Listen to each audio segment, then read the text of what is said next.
Bom dia a todos. Estamos hoje, dia 23 de junho, são 8 horas e 35 minutos. Estamos começando mais uma aula de Filosofia 1 no curso integrado em Informática. Antes de iniciarmos propriamente, antes de darmos um passo a mais nos conteúdos que estamos tratando, eu vou deixar aí um espaço aberto para perguntas, questões, se alguém tem alguma dúvida, algum comentário, algo que gostaria de retomar, eu fico à disposição. Enquanto vocês pensam aí na pergunta, na dúvida, tem uma questão de ordem prática que eu queria combinar com vocês. Quando vocês carecerem de atendimento, vocês têm alguma dúvida, querem discutir algum assunto, querem tentar entender algo a mais, querem uma ajuda para respondê-los, alguma atividade, vocês têm direito a 1 hora de atendimento semanal, tá? A gente vai organizar, como vocês têm aula, eu vou partir do pressuposto que vocês têm aula de manhã, a gente vai organizar um horário de atendimento à tarde, tá? Para quem tiver alguma dúvida, quem quiser fazer alguma atividade com apoio, né? Enfim, eu vou disponibilizar para vocês uma tarde, um horário à tarde para vocês entrarem em contato comigo, tá? De preferência nas terças, quartas e sextas são os horários ainda que tá mais disponível para vocês. Mas daí vocês me mandem e-mail, tá? E a gente daí combina uma tarde a partir da demanda de vocês, tá bom? Acho que não sei se vocês foram orientados a isso, né? Mas vocês têm, assim, uma vez por semana, 1 hora de atendimento com um professor, tá? Está sendo montada, enfim, acho que já foi montada, tem uma planilha com um horário de atendimento que vai ser disponibilizada para vocês, né, para cada professor poder atender vocês além desse momento de aula, tá?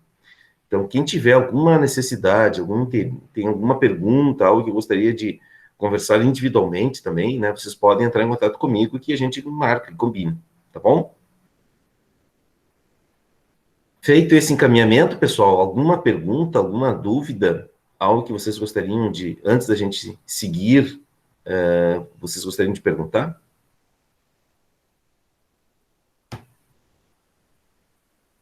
Senhor, sobre Sim. as APNPs, a gente já pode fazer elas ou tem que esperar até mais depois? Não sei muito Matheus, bem como funciona. tá. Matheus, tu é aluno, no caso, tu tá no segundo ano, tu estaria fazendo aqui a primeira. Não, eu tô no primeiro. Ah, tu tá no primeiro. É, Tá, mas tu não aproveitou nenhuma PNP? não tenho certeza.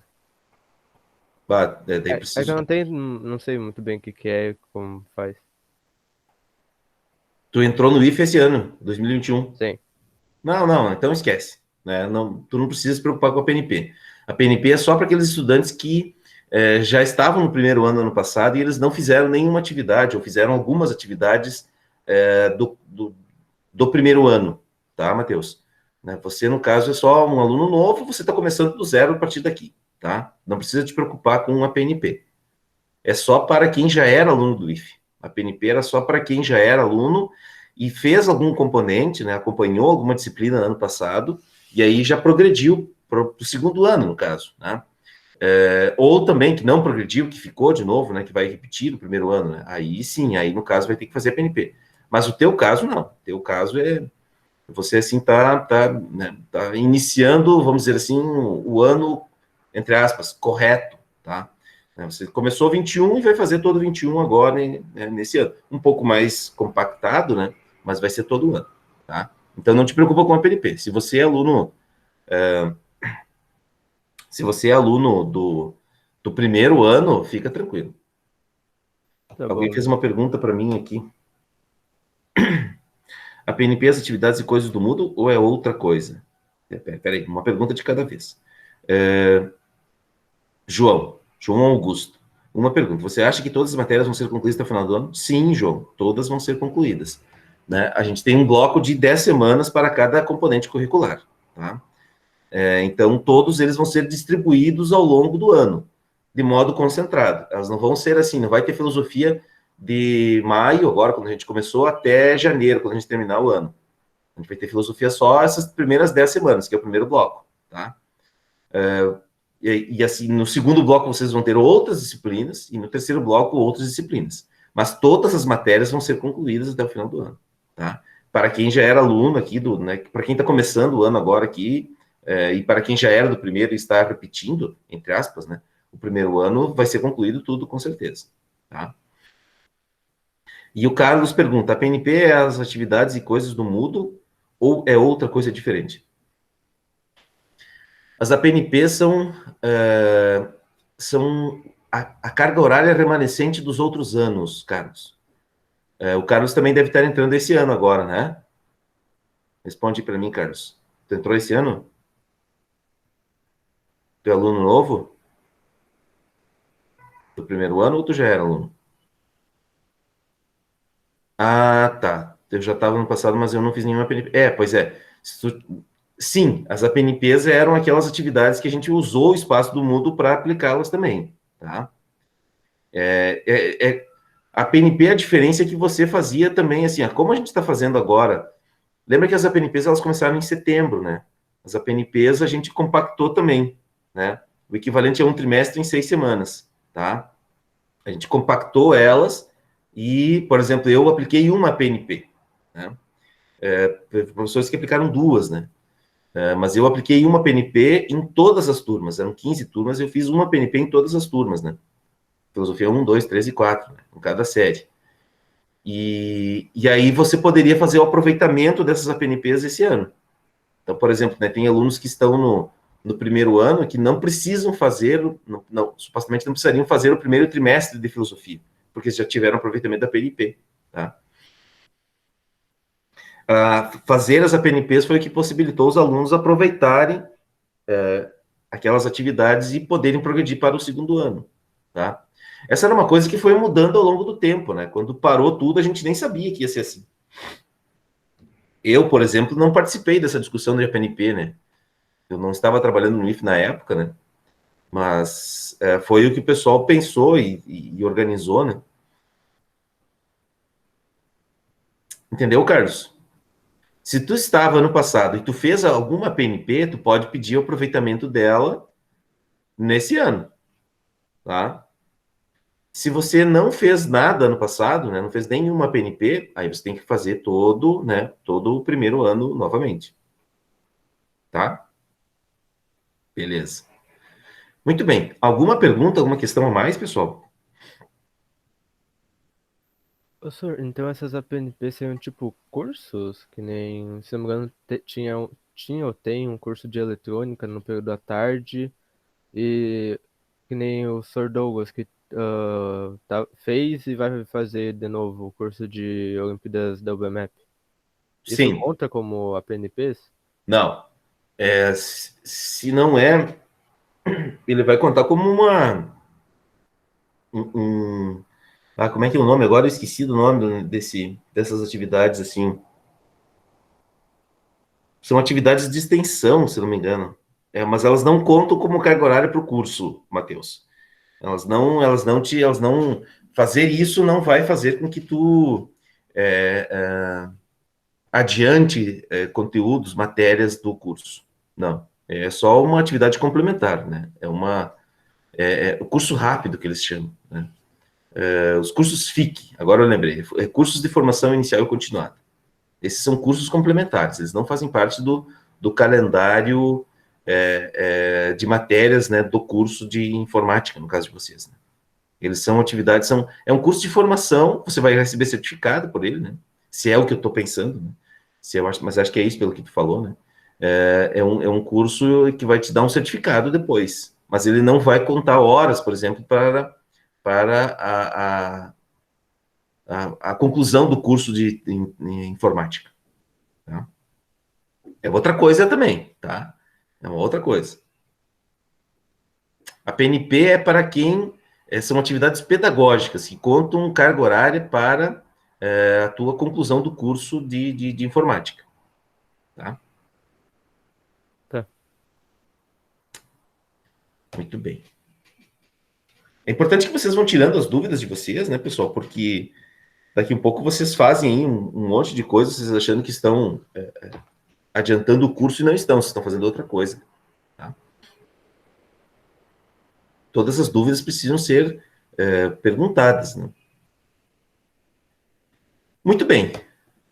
Alguma questão a mais, pessoal, sobre essas orientações iniciais? Não? Então, começamos propriamente com a aula de hoje.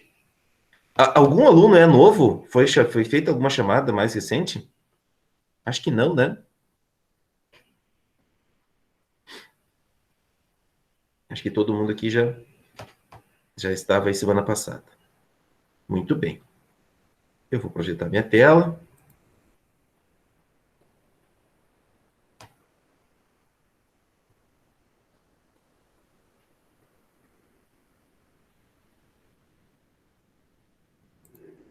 Muito bem, pessoal. Então, a gente vai dar um passo a mais hoje e a gente vai explorar, tentar compreender um pouquinho mais o pensamento dos sofistas e do primeiro grande filósofo aí que vai marcar o período, né, um período da história da filosofia, que é Sócrates.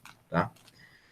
Bom, a gente vai reconstruir alguns aspectos, né, da aula da semana passada e também vou abrir espaço para perguntas de vocês sobre isso, né? A gente está fazendo o que até agora? Nós estamos aí buscando compreender as origens da filosofia, né? E nas últimas aulas a gente fez um paralelo entre a filosofia, entre a mitologia e a filosofia dos primeiros filósofos, que eram chamados os pré-socráticos, tá? Então, agora, na aula de hoje, a gente vai estudar um pouco sobre o pensamento dos sofistas e sobre o pensamento de Sócrates. É óbvio que nós aqui, né, vocês estão em curso de ensino médio, tá? Nós não vamos explorar todos os aspectos possíveis no pensamento tanto dos sofistas como no pensamento de Sócrates. Então, eu quero trazer algumas informações para vocês a título de introdução, certo?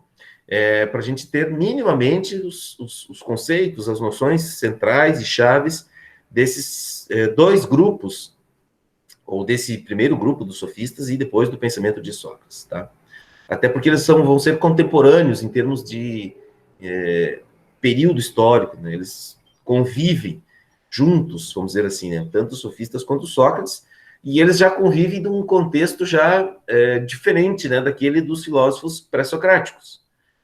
Se a gente lembrar, né, os pré-socráticos, então, eram aqueles pensadores que começaram a questionar, a colocar em dúvida as narrativas mitológicas, né, e tentar superar essas respostas artificiais que a mitologia oferecia e oferecer agora respostas com base na natureza. Acho que foi nessa turma, né, que teve uma aluna que falou que eles tentavam compreender o sentido literal das coisas, né? Sim, o sentido literal é tentar compreender os fenômenos da natureza, os fenômenos físicos, a partir daquilo que a própria natureza dizia. Eu fiz aqui uma síntese, que eu falei isso para vocês também na semana passada, né, mostrei isso para vocês, né, dos principais aspectos da filosofia pré-socrática, tá?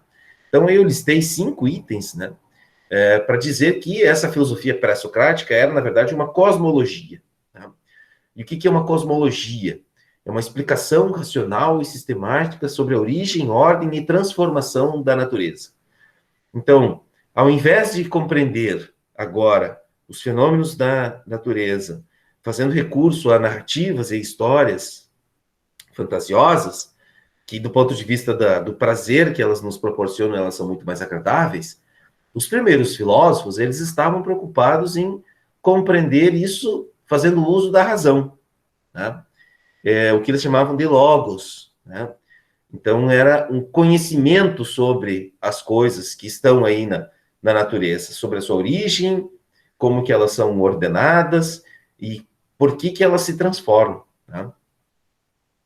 E eles faziam isso buscando o primeiro princípio, né? O princípio natural, o princípio imperecível, eterno, né? Gerador de todos os outros seres, mas que não podia ser Deus, né? O esforço deles era para compreender a física, physis, né, em sua totalidade, natureza na sua totalidade, né? Considerando que eles entendiam que essa physis, esse princípio material do mundo, era algo eterno, portanto imortal, né? E também as teorias desenvolvidas, né, por esses filósofos chamados de pré-socráticos, né, todas elas versavam em tentar descobrir um princípio, né, um primeiro elemento. Em linhas gerais, são aspectos, né, centrais da filosofia pré-socrática. Então, eu mostrei para você semana passada, né, um pouco do pensamento do Heráclito, do Parmênides. Não sei se eu falei nessa turma, né, mas tem também importantes filósofos dessa época, Demócrito, né, que a gente pode dizer que é o pai da química, né, que é esse componente curricular que vocês vão estudar também, mas é uma área, né, do conhecimento que procura compreender os fenômenos, as reações e as relações que existem, né, na natureza. Enfim, esses primeiros filósofos estavam preocupados com essa reflexão, tá? E a gente tem que entender também que esses primeiros filósofos, onde que eles viviam, onde que era o lugar que eles viviam, como que era a sua época, né? Esse pessoal vivia, em colônias, né, em lugares pequenos, em cidades pequenas, né? E a maior parte deles vivia, né, dá para se dizer quase hoje, como se vivesse no meio do mato, né? Vocês imaginem, pessoal, vocês imaginem, né? Hoje o pessoal tem estudante que não consegue fazer um texto de 10 linhas que o professor pede, né?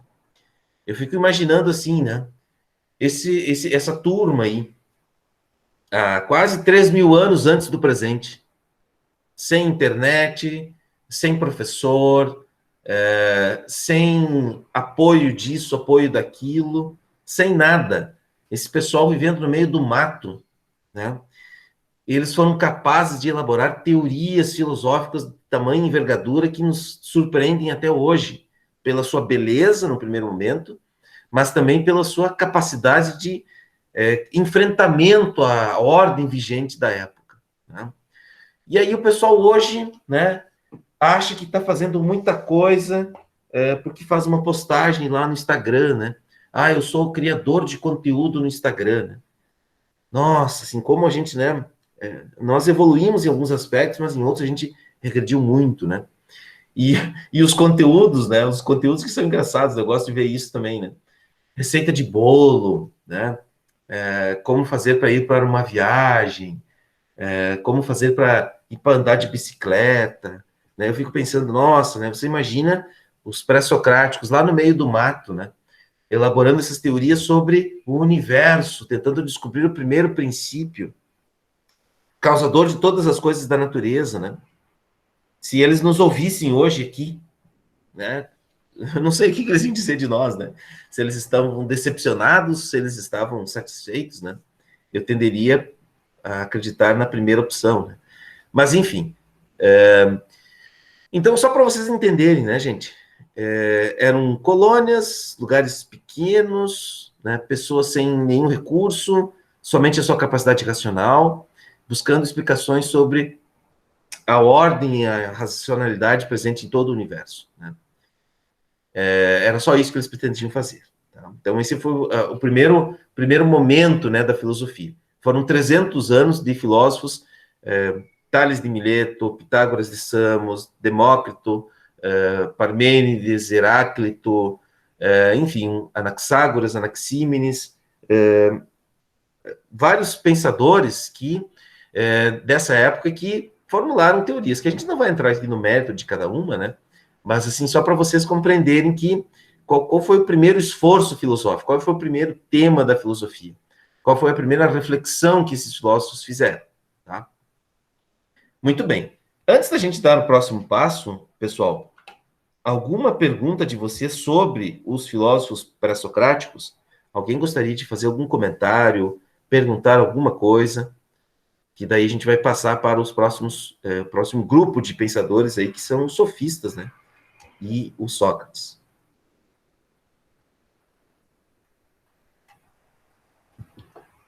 Podemos avançar, pessoal? Sim. Então tá bom.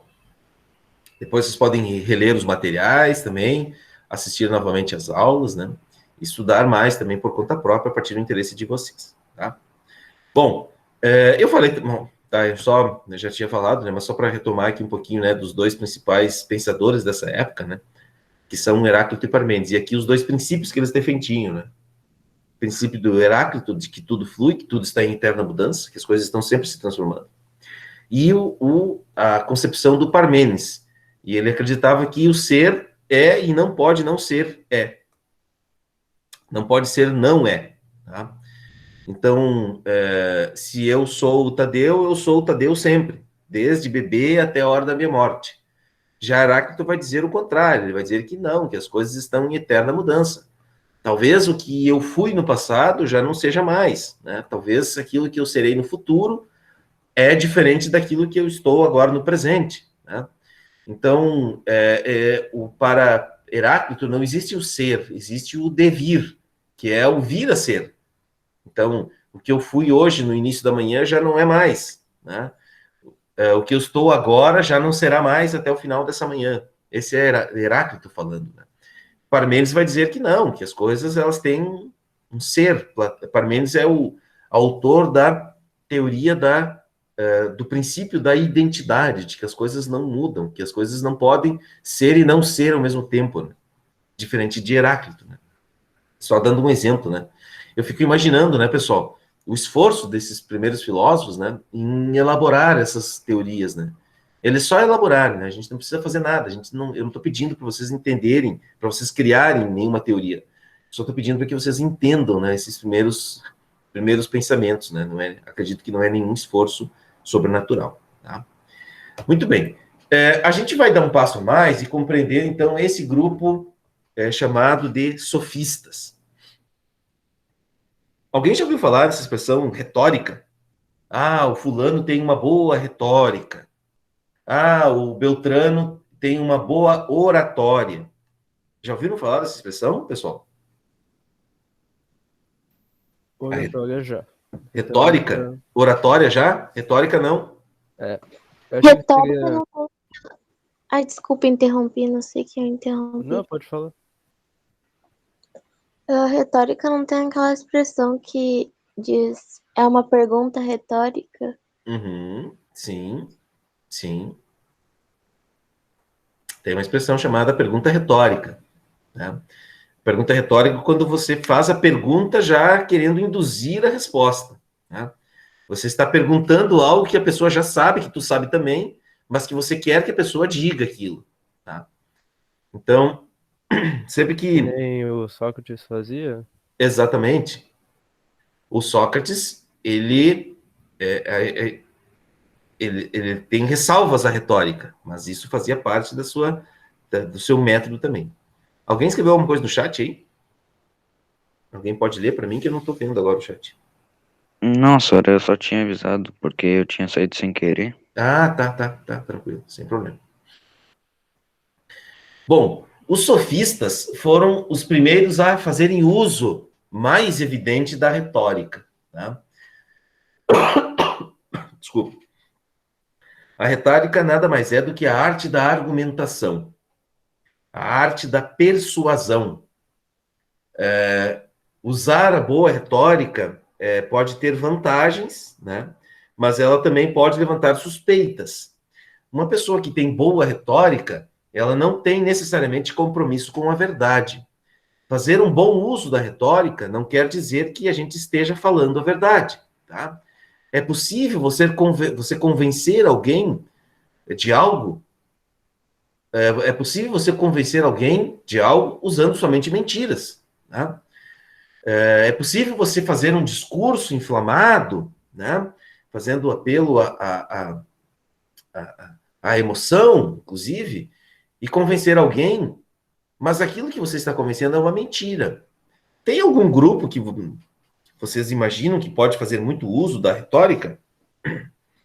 Quem que vocês acham que seriam grupos ou pessoas que fazem uso da retórica? Os políticos. Os Políticos, né? Todo mundo falou dos políticos, né? Que coisa séria. Mas os professores?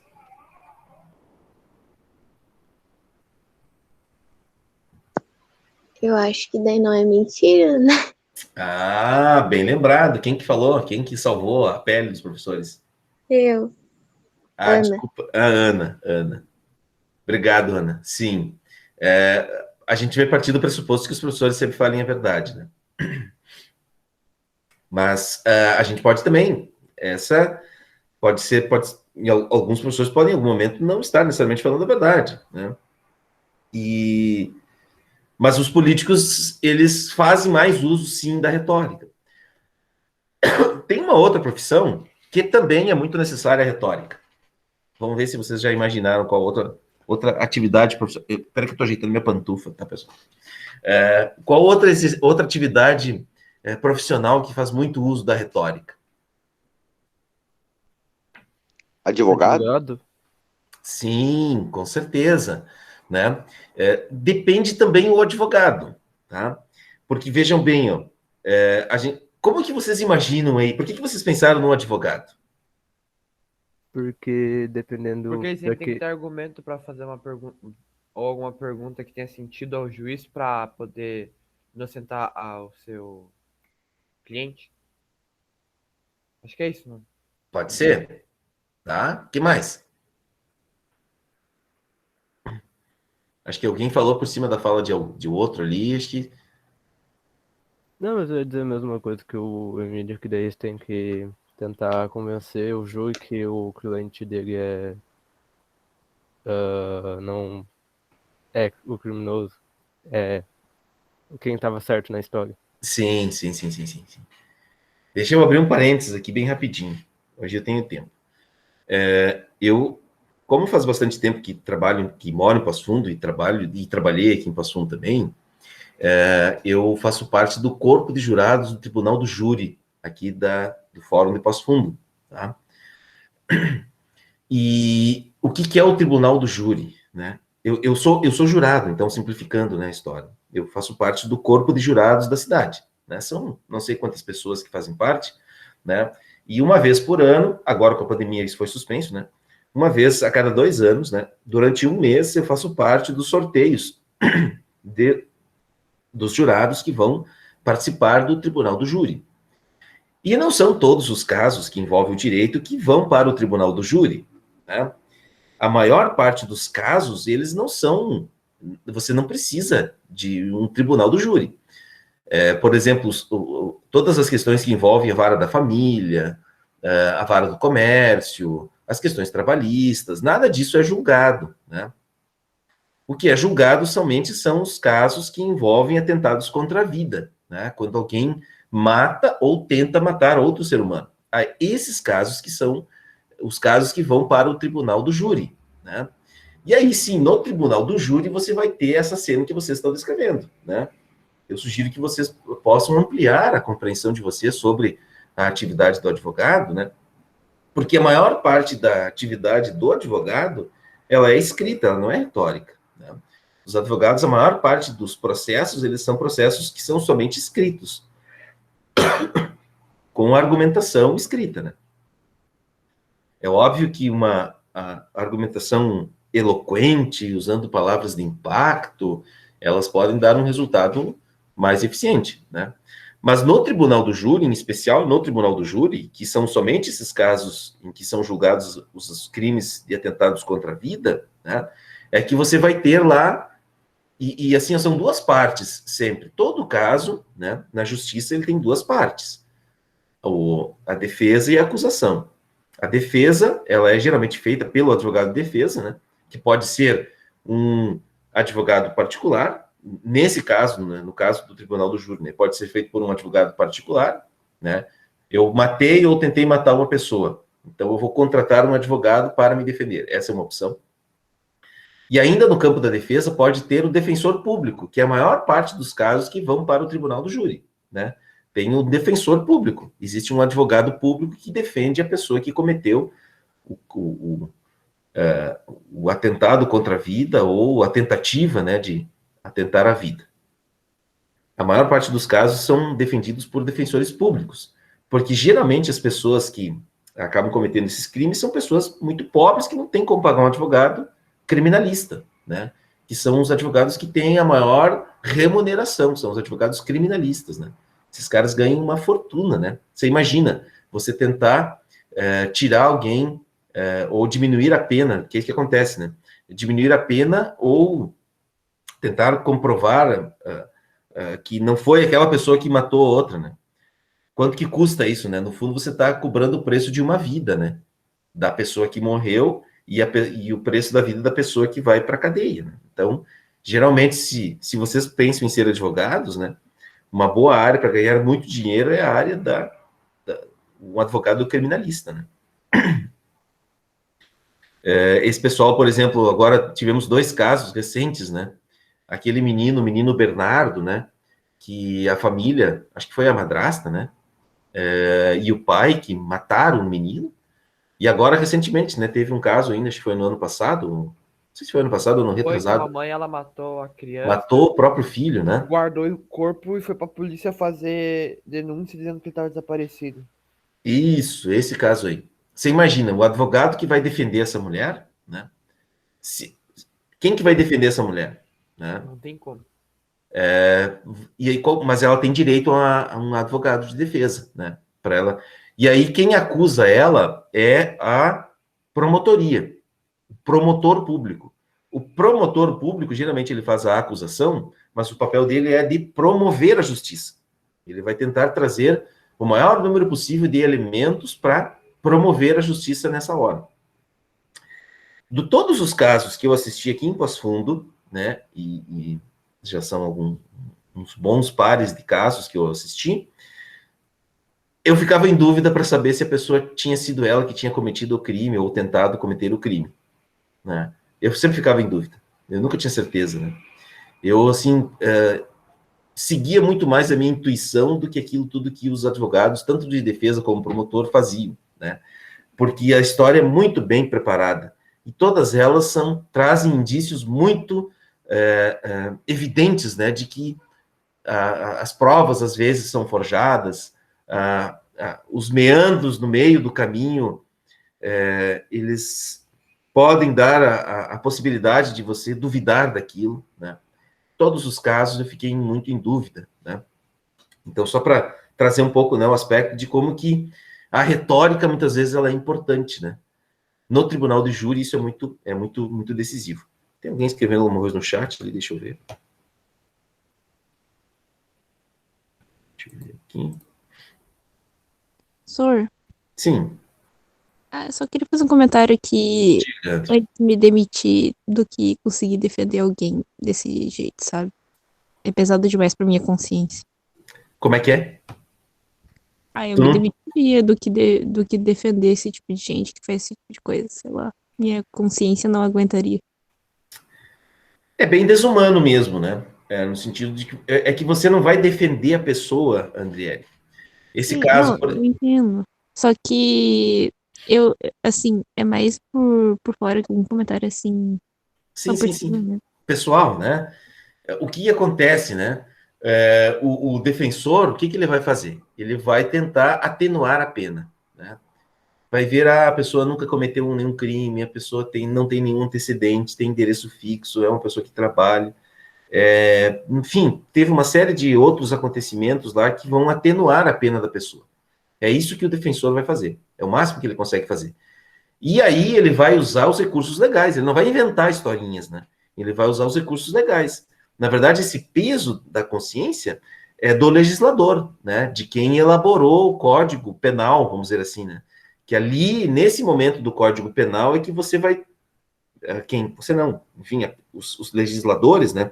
No caso, os deputados federais, são eles que são os responsáveis por discutir e aprovar ou não, né? Retirar tal item, incluir novo item, né? O peso seria daí na consciência deles, né? O defensor público, ele só faz o uso daquilo que está positivado, daquilo que está na lei, né? Então, ele faz uma interpretação do que está na lei, né? Mas a culpa não é dele, né? Se, por exemplo, se lá tem a possibilidade, né, de você usar tal recurso, o bom advogado, ele vai identificar aquele recurso ali, né? Alguém comentou ali, né, que o português é muito bom, sim, né, a linguagem, a capacidade de articulação, né, da escrita, da fala e da escrita, né, ela é muito importante, né, no exercício da atividade, né, do advogado, que faz muito uso da retórica. Alguém estava escrevendo alguma coisa no chat ali? Ou alguém levantou a mão?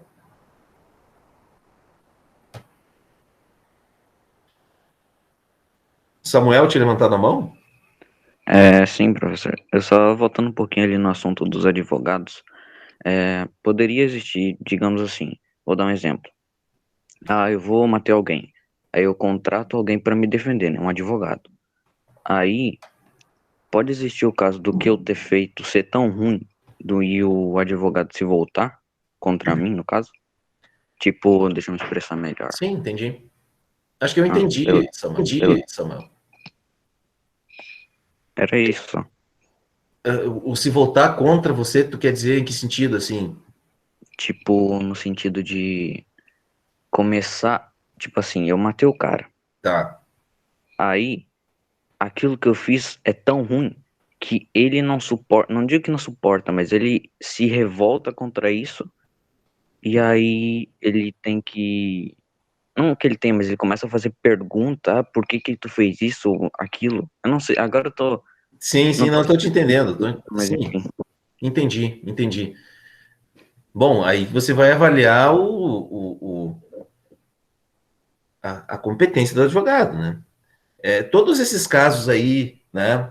Aquela Susana von Richthofen, né? Que arquitetou para matar os pais, o goleiro Bruno, né? Que mandou matar a namorada e picar ela e dar partes do seu corpo para os cachorros, e o que sobrou eles enterraram numa construção civil, no meio de cimento, né?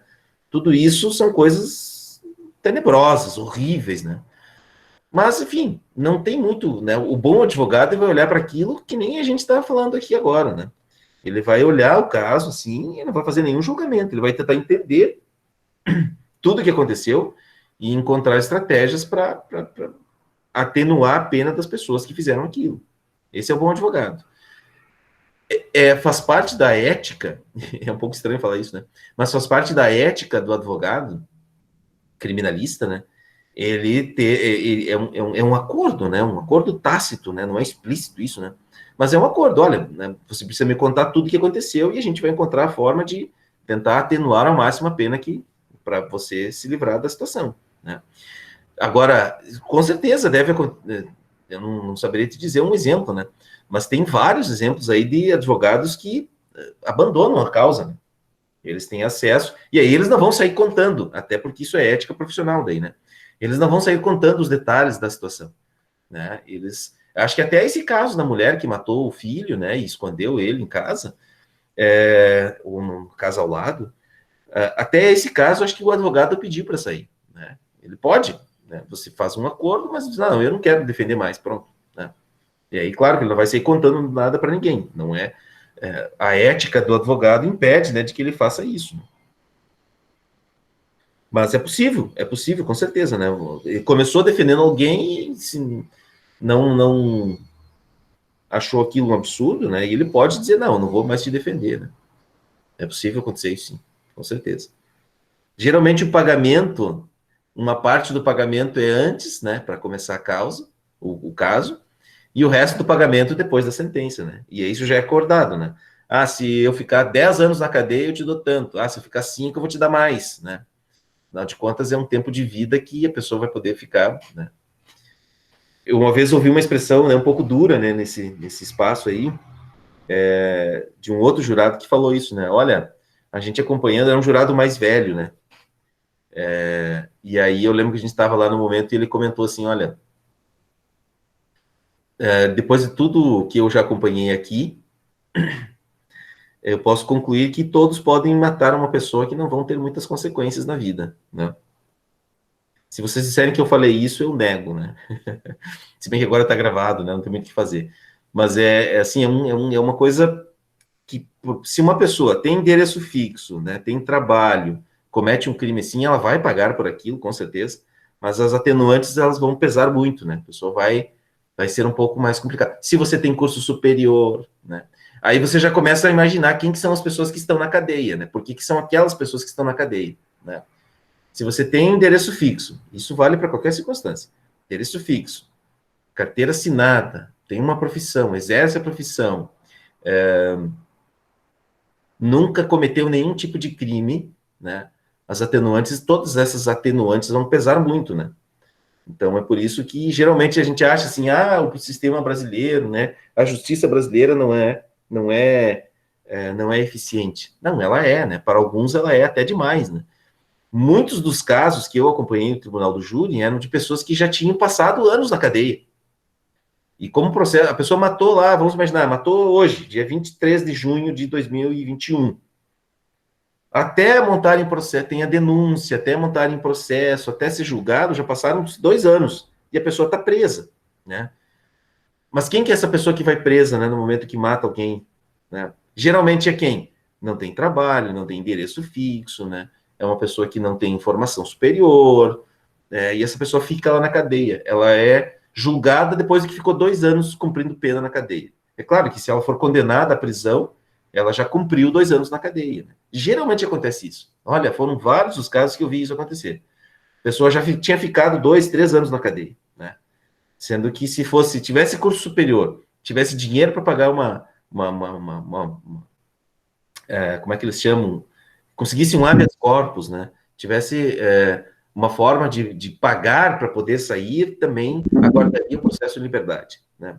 Mas aí você vê assim, ó, as cadeias superlotadas. Mas por quê? Porque as pessoas não foram julgadas ainda. E estão lá porque precisam ficar presas até aguardar o julgamento, porque não conseguem pagar um advogado, né? Não tem curso superior, uma série, não tem trabalho, não tem emprego, não tem residência fixa, né? A pessoa fica na cadeia. Mas, enfim, a gente está falando de tudo isso, né? Porque eu quero falar dos sofistas, né? O nosso ponto de partida foi esse, né? Os sofistas e a retórica, tá? Os sofistas, eles eram, então... Quem eram os sofistas? Vamos imaginar que vamos reconstruir um pouco do cenário grego da época. A cidade de Atenas, ela foi a cidade que mais se desenvolveu nessa época, né? Surgiu uma série de pessoas que elas enriqueceram, elas passaram, em função do comércio, né, em função de várias outras situações ali do seu contexto, da paz, né, eles não estavam envolvidos em nenhum conflito mais, a cidade viveu o seu auge. E aí, certos grupos, a atividade filosófica, por exemplo, ou a atividade política, ela era dirigida somente para alguns da cidade. E a principal habilidade que as pessoas precisavam desenvolver e ter para participar das decisões da vida pública da cidade de Atenas era essa capacidade de falar bem em público, né? E os sofistas, vamos fazer uma expressão contemporânea, eles acharam um nicho de mercado, né? Eles eram pessoas que tinham essa capacidade, né, de falar bem, de se falar bem em público, né? Eles tinham essa capacidade, aprenderam isso, eles passaram a ensinar essa arte para outras pessoas, né? Ensinar e a cobrar por elas. Foram, vamos dizer assim, os primeiros professores particulares da época, né? Eles passaram a ensinar cobrando por essa capacidade, né, de falar bem em público, né? E também isso fez com que a cidade de Atenas desenvolvesse o chamado ideal democrático, né? Várias pessoas passaram a fazer parte, né, da democracia ateniense. E vocês sabem até hoje, né, uma boa democracia é aquela em que as pessoas podem falar e expor as suas opiniões de maneira clara e de tal forma para que todos possam discutir publicamente sobre os assuntos, né? E os sofistas colaboraram muito para isso, né? Em contrapartida, Sócrates, né, que é o filósofo que a gente vai ver na sequência, ele acusava os sofistas de serem vendedores do saber, né? Os sofistas, eles não ensinavam a pessoa por conta própria a encontrar a verdade, mas eles ensinavam somente o meio da pessoa falar bem em público, né? Então, os clássicos, né, Sócrates, Platão, Aristóteles, eles vão condenar os sofistas, eles vão dizer, não, os sofistas estão fazendo algo errado. 2 filósofos, ou 2 sofistas, né, vamos dizer assim, são os mais importantes. Um deles é Protágoras, né? E o Protágoras acreditava que quanto mais a pessoa pudesse exercitar a arte da retórica e da persuasão, mais ela estaria fazendo um exercício da sua razão humana, né? E o Protágoras acreditava que não existe uma verdade absoluta, porque a verdade ela resulta sempre da discussão entre os iguais, né? E o método criado pelo Protágoras era o método da antilogia, né? O que é antilogia?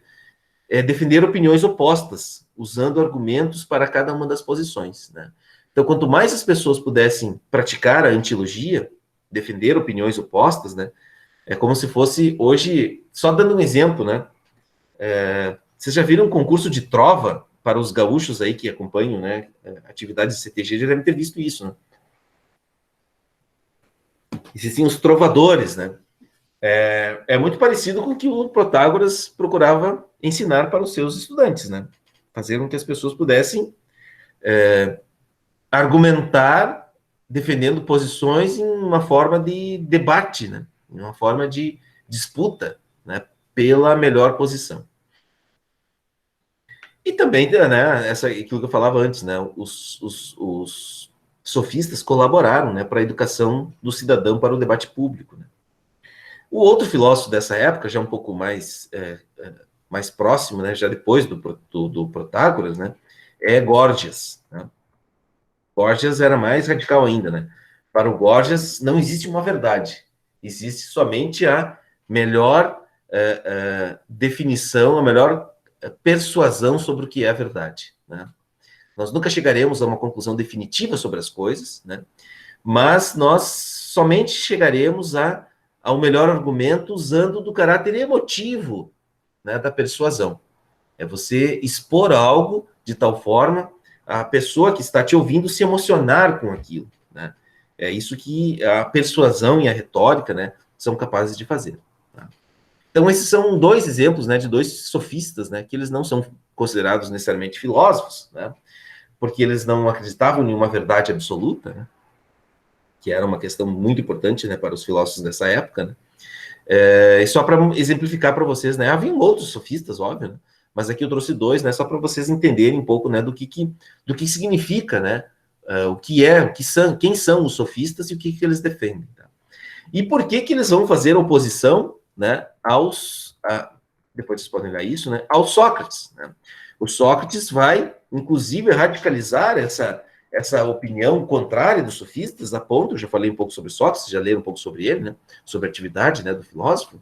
O Sócrates vai radicalizar isso, vai dizer assim aqui, vale a pena você abandonar a tua própria vida, se for o caso, né, ao invés de você simplesmente você negar tudo aquilo que você defende, né?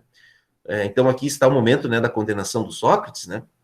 Essa é uma pintura do século XVI, se eu não me engano, né, uma pintura renascentista, né, que reconstrói esse momento, né, das ideias do Sócrates. Acho que alguém falou alguma coisa no chat? Ou levantaram a mão? João, você levantou a mão? Professor, sua câmera não está funcionando. O que não está funcionando? Vocês Ela não... voltou. A câmera não estava funcionando, agora voltou. Tá, estão me vendo agora? Agora sim. Tá. Não é um bom sinal quando a câmera não funciona. É a primeira vez que acontece isso. Então, esse é Sócrates, né? O Sócrates, diferentemente dos sofistas, vocês já leram alguns textos do Sócrates, né? Não quero me aprofundar muito nisso. O Sócrates é o grande filósofo. Ele é tão importante, ele é tão contrário aos sofistas. Os sofistas são os relativistas, aquelas pessoas que... isso é uma coisa muito comum hoje também, né? Você tem a tua opinião, eu tenho a minha, tá tudo certo. O Sócrates vai dizer o contrário. Olha, nós não podemos ficar simplesmente assim, aceitando a opinião de cada um só porque é a opinião de cada um. Nós precisamos encontrar uma verdade. Nós precisamos nos esforçar para encontrar uma verdade. E vale a pena, inclusive, perder a vida para encontrar essa verdade, que foi o que ele fez, né? Então, o Sócrates radicaliza, né, esse argumento a tal ponto de perder a sua vida com isso, tá? Tal ponto que ele acredita que uma vida sem reflexão, sem a preocupação e sem a busca da verdade, é uma vida que não vale a pena ser vivida, né? É uma vida que vale mais a pena a morte do que uma vida somente entregue à persuasão, somente à estratégia do melhor argumento temporariamente, né? Até vir um argumento mais bonito, né? Ou com uma retórica mais bem elaborada, tá? E o Sócrates também desenvolve um método, né? Alguém já havia falado antes, né?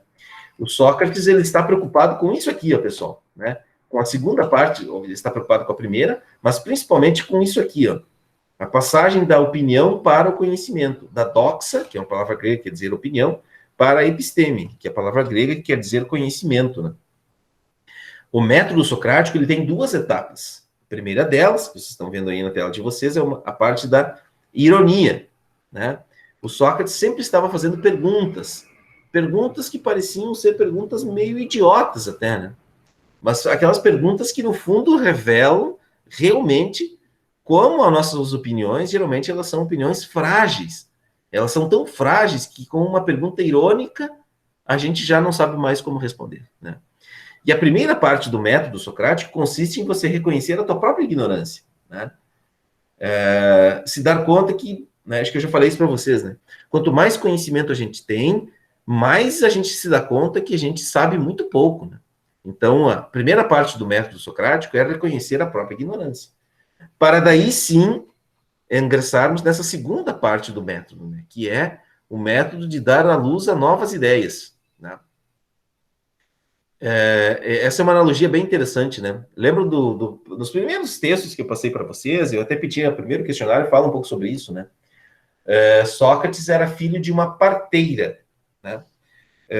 Então ele acreditava que ele também exercia uma certa forma de ser um parteiro, mas ele era um parteiro de ideias. E por que ele era um parteiro de ideias, né? Porque ele fazia com que os outros pudessem dar à luz as suas próprias ideias, né? Eu não posso, e isso vale para nós hoje, né? Eu não posso exigir que vocês tenham suas próprias ideias. O máximo que eu posso fazer é mostrar formas para que vocês fiquem se perguntando, né? E vocês possam parir as suas próprias ideias, né? O Sócrates dizia, né? Uma parteira jamais pode parir um filho de uma mulher que não esteja grávida, né? Então, eu preciso querer esse conhecimento, eu preciso desejar esse conhecimento, eu preciso ler, em última instância, eu preciso pensar mais ainda, né? Para o Sócrates, mais ainda, né? Porque Sócrates acredita-se que talvez ele não soubesse ler, pessoal. Talvez Sócrates fosse analfabeto, porque a gente não tem nenhum texto escrito dele, né? A gente só tem acesso ao pensamento de Sócrates, né? Aqui eu tenho um livrinho da coleção Os Pensadores, que é a obra que seleciona as obras dos principais filósofos, é um conjunto de livros, né, chamado Os Pensadores, e aqui nós temos, por exemplo, Platão e Xenofonte, né, que são os dois discípulos de Sócrates, que escreveram algo sobre Sócrates. O Platão, que é o principal filósofo, o principal discípulo de Sócrates, ele escreveu 27 livros, pessoal. Parem bem, ó. Eu falei, vou repetir. 27 diálogos em que o personagem principal é Sócrates. O pessoal hoje não consegue escrever um parágrafo de 10 linhas, né? Um trabalhinho que o professor pede lá, né? Tem dificuldade de fazer isso, né? O Platão, há quase 3.000 anos atrás, né? Quase no meio do mato, dá para se dizer assim, uma vida absolutamente rural, né? Conseguiu escrever 27 diálogos falando sobre os temas mais importantes e mais atuais possíveis, né? Eu quero mostrar isso para vocês numa próxima aula, tá? E o Sócrates, então, ele fazia com que as pessoas procurassem, né, parir as suas próprias ideias, né? Por meio do diálogo. Essa é uma palavra bem importante, o diálogo, né? Fazer com que as pessoas, a gente dialogar sobre um determinado tema, tá? É isso que fez do Sócrates uma tendência tão importante, né? Bom, enfim, olha o efeito aqui, pessoal. Perceberam o efeito? Ó? Esse aqui foi para encerrar, né, a aula de hoje, né? O Sócrates foi principalmente condenado à morte porque ele instigava a juventude dessa época à reflexão, tá? Ele criticou os sofistas, né? Também não tinha muita crença nessa história dos deuses, né? Apesar, né, de já fazer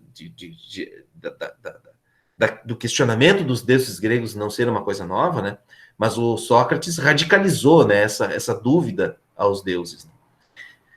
Então ele foi condenado, ele foi acusado e foi condenado, né? Todos votaram a favor da condenação de Sócrates, né?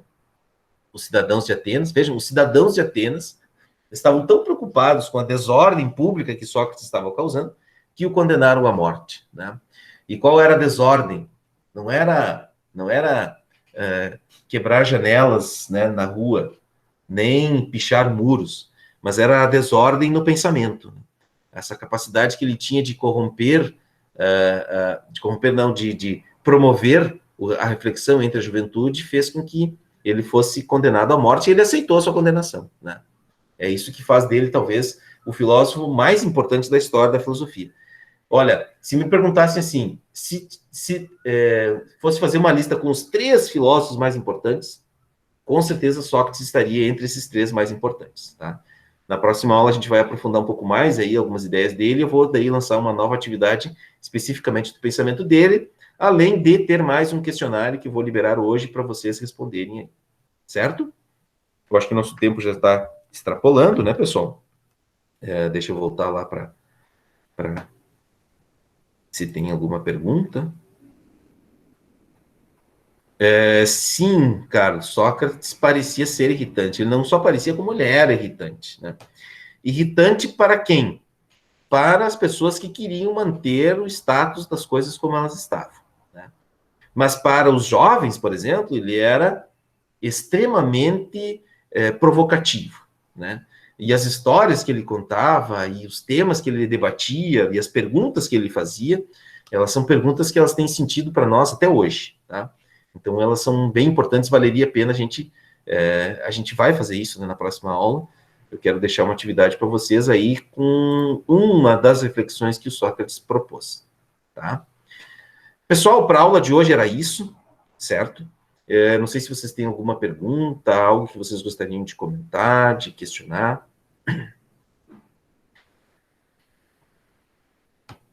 Fez sentido isso? Ou estou falando muita viagem, estou falando muita bobagem, né?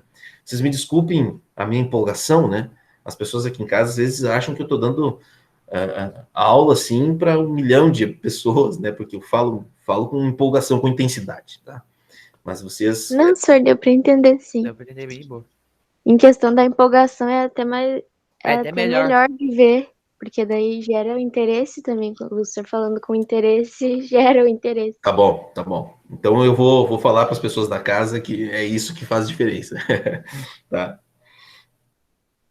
Bom, pessoal, se não mais, sem mais intervenções, sem mais perguntas, eu vou encerrar a gravação. Assim que eu tiver o link, eu disponibilizo na página de vocês no Moodle. E vamos aos presentes neste maravilhoso encontro de hoje.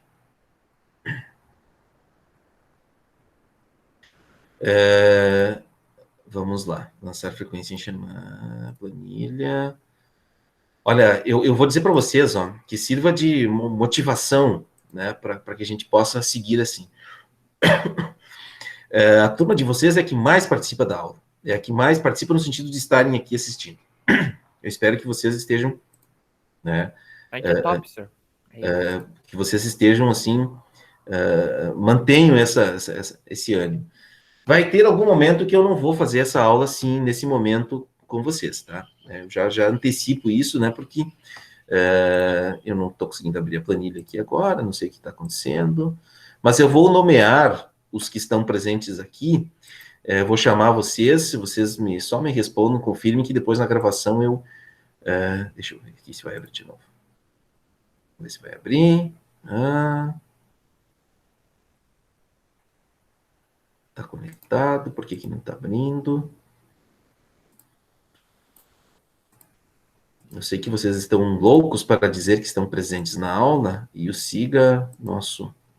Deixa eu dar uma atualizada nele aqui, para ver se ele... eu acho que ele bugou. Não está respondendo para nós.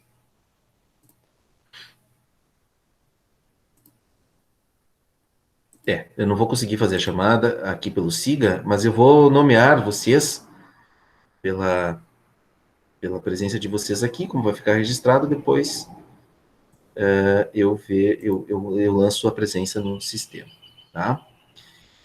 Então, só imagine que eu estou lançando a frequência, mas eu só quero que vocês me respondam aqui quando eu chamar vocês, tá? Ana Lívia. Aqui. Andriele. Eu. Arthur. Arthur não tá aí, apesar de estar aqui. Carlos Silveira. Não? Ô, senhor, os dois eles responderam no chat. Tá, beleza, tá beleza. Carlos Eduardo tá aí também. Emílio? Tá aí. Aqui, senhor. Eric? Presente. Felipe? Presente. Gabriele? Aqui. Gustavo?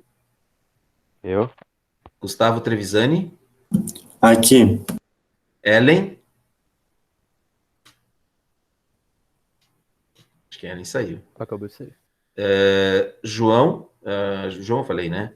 Laura? Tá aí. Lucas? Lucas Iago? O Lucas deve estar aí, né? Não sei o que aconteceu. O Lutz, que acho que é o Vitor, né? Isso. Tá. Vitor Natanael. Vitor Natanael. Maria Luísa. Aqui. Matheus. Aqui. Monique. Aqui. Murilo. Aqui. Naoma. Pablo. Tô aqui, senhor. Rafael. Aoba. Samuel. Qual deles? Não tem. Acho que tem dois, não? Tem 2. Samuel Jardim. Aqui. Samuel Oliveira tá aí também. Opa. Vitor Eduardo. Aqui. E Vitor Miller. Aqui. Ótimo. Ô, Certinho. Diga. Só pra avisar que a Ellen da Cunha, ela voltou aqui na live. Não. Sim. O que tinha caído, desculpa. Tranquilo, Ellen. Tá o presente. Registrei a tua presença, tá? Obrigada. Certo, gente? João, você levantou a mão? Ô, senhor, tu marcou presença pra mim que não responde? Marquei. Se não marquei lá, agora já tá sendo marcado que tu tá aí. Tá bom? Vou interromper a gravação, pessoal.